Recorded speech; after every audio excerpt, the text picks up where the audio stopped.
name is Gavin Evans, and this is my review of the third episode of Loki. Now, if you've watched my reviews of the other two episodes, then you'd know that I haven't liked this show at all so far, and this episode keeps that streak going. This was a terrible episode of television. But let's begin with what I did like. This was easily the shortest episode yet. Now on to my negative. This show doesn't have much of a plot to begin with. The first episode was let's get Loki from villain to protagonist. And the second episode was how do we find evil female Loki? And in the two episodes there's exposition dumps that count as world building.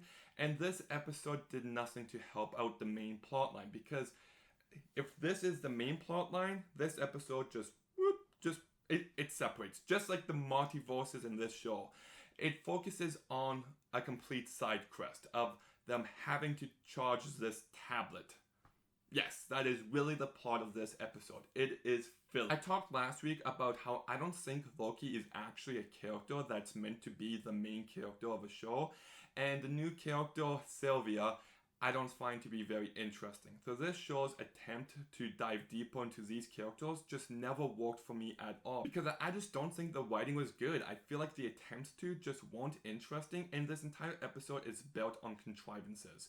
The way that these characters go from hating each other to working together. Everything in this episode felt so contrived, and I didn't buy a single second of it. The truth is that anybody, anyone, I could, you could, actually I don't know about him, but most people could definitely write a scene where two characters are talking about their past and what they've gone through and what they like, and it doesn't take an expert level screenwriter to really do that. And that's what this episode mainly does. It's just two characters talking, and I just didn't find the conversations to be interesting, and I just found it to be very lazily written. I had no reason to care about these characters and their relationship. The show's telling me to care, but they didn't do the work in making me care. And I already see the defenses online.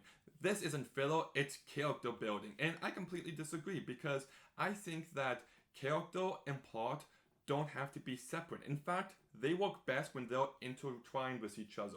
You watch a movie like Eternal Sunshine of the Spotless Mind. Every single character and plot point and idea of that movie is built into one singular thing. Breaking Bad. Jesse and Walter, their relationship as they go through the plot, it's intertwined. You can't separate the plot from the characters, and this show doesn't, so it's not a valid excuse.